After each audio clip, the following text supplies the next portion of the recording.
So great place to start to hear all about Nongana and what it all means, and give a little bit different perspective from my perspective. Yeah. I mean, Nongana Merawili is a senior artist. I mean, some people think she's one of the most celebrated artists in Australia. Her work very much reflects on the kind of creation stories of her family up in the Northern Territory. She grew up in a very traditional lifestyle, and it is a place that has some of the most frequented electrical storms anywhere in the world. And so you'll see that with a lot of her work, you'll see a lot of this electricity, but also the spray of ocean water. A lot of the work from up there too, and of course around Australia, has sacred designs or nature to it, but a lot of her work is not about that. And so it's very much kind of the expression and the feeling when she was growing up right on the ocean. And I think that that's something that a lot of Australians and people from around the world often don't have that experience. So for it to become alive, in bark painting and in this beautiful kind of magenta colour is really exciting. It's very different, and a different insight as well. So it's interesting as an international organisation. So Aon is headquartered in London and Chicago. So as we try and connect to communities around the world, it actually means quite different things. And for our business in Australia, and we roughly have about 1,600 colleagues around the country. So we're quite a big business in a local context. And something that we talk about with colleagues all the time is it's not enough to represent clients. You need to represent the communities that you're actually in, and therefore you do need to have a bit more of a connection to what's actually happening. And as an organisation that's actually headquartered in all the Australian capital cities, but we're also in some quite small regional areas and big regional areas as well. The fact that we didn't always actually have a deep understanding of the original communities in those areas was something that became, I think, apparent to us as we really embarked on this involvement in communities, which led us down the path of our reconciliation action plan. And so for us, that was very much around starting with just what was our baseline, how educated or uneducated were we.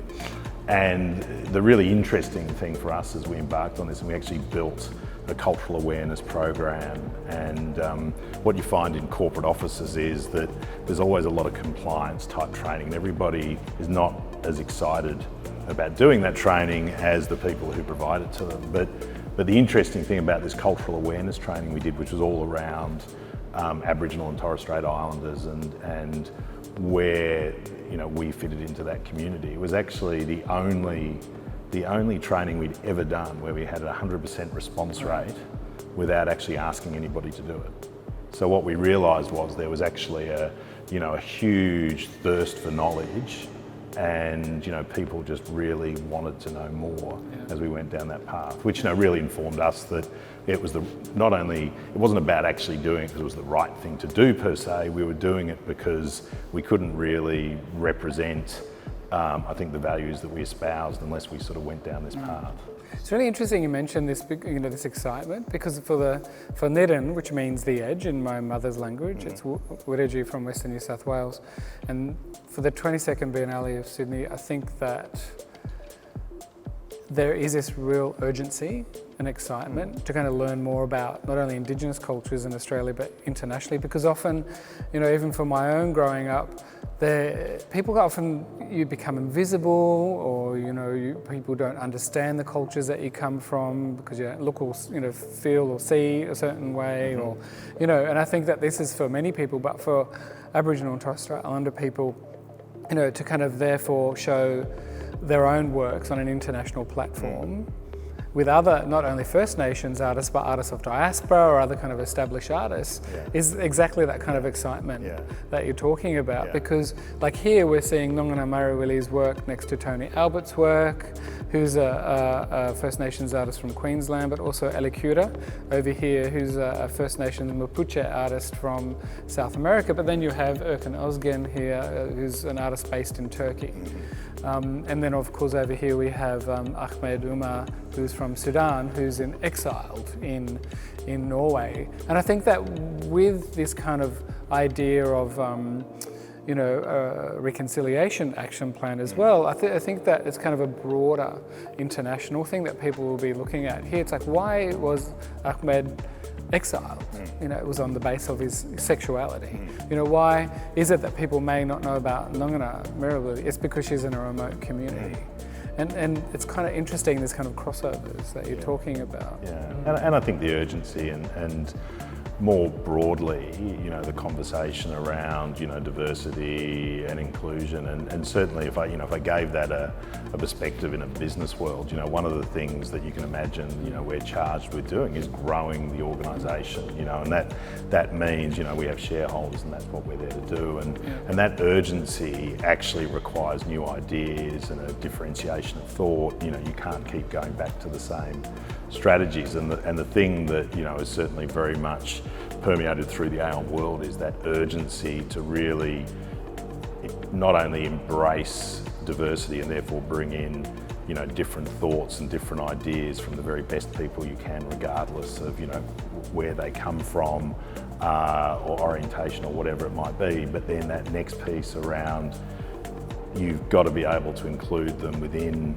your business community to get the best out of them and their ideas. And that really comes from this urgency and speed that we have to continually improve our business, but it's connected to this idea of inclusion.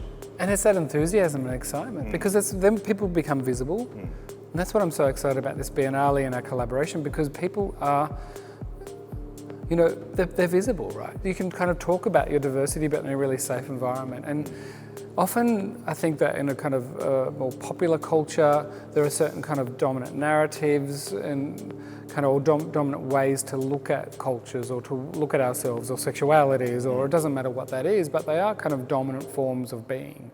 But if you kind of push that aside a little bit, there's all this excitement and there's all this kind of diversity and there's all these kind of interconnectivities, which, as you say, kind of connecting to even more remote communities that have just as complex diversity within themselves. And I think just to hear that story about people wanting to know about, Aboriginal and Torres Strait Islander cultures is really exciting. Yeah, and a real moment at an organisation when you realise that thirst for knowledge is there, and as a business, your colleagues are actually looking for the organisation to be part of, that program of change, and making information easily accessible, and the conversations that we had with people is just how amazed they were at their own levels of ignorance.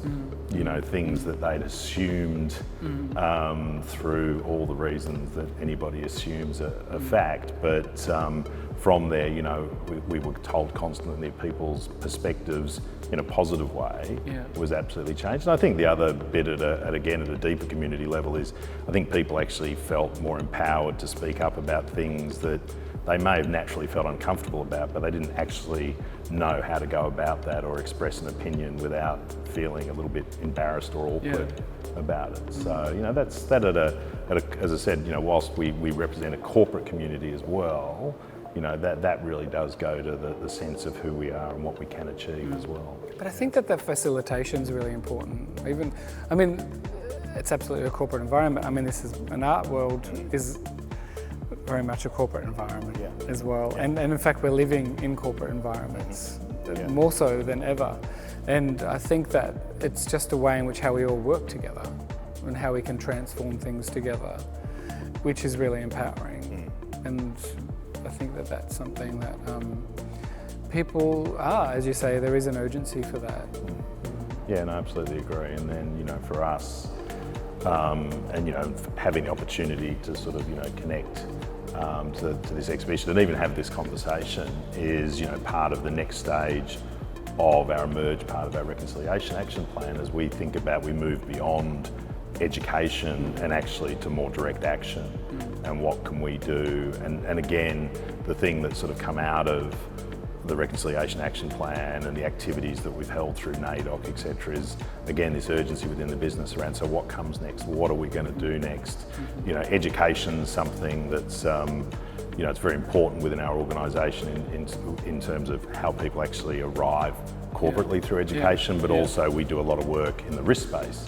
in education. So, you know, one of the things that, you know, I think it'd be fair to say at a colleague level, there's this expectation that we will do more and partner with other organisations around education to help Aboriginal and Torres Strait Islander students actually, you know, realise their dream, which may be working for Aon one day. But it's so exciting, right? Because not only does it create this a safe environment, which I think sometimes the word safe or safety is taken lightly, but it's really great that Aon is actually taking it very seriously. Because I think that the kind of the history and intergenerational trauma that happens in Indigenous communities, sometimes there's a kind of a lack of trust, you know, over 250 years. And so it's actually quite a long time. And then to be able to have these collaborations and build that trust again, I think is something that's really ambitious, and I think it's really exciting as well. Yeah, and as I said, again, that urgency and that demand to go beyond, you know, large organisations, I mean, it's not easy, but we donate to charities, you know, we organise events and we can do that, and, you know, we can give money, which is helpful, and, you know, every time we get involved in programs, and we did some work with the Go Foundation, which is an Aboriginal Indigenous education program. Yes, it makes a difference, but again, I think at a colleague level, the demands around, but what are we going to do to actually...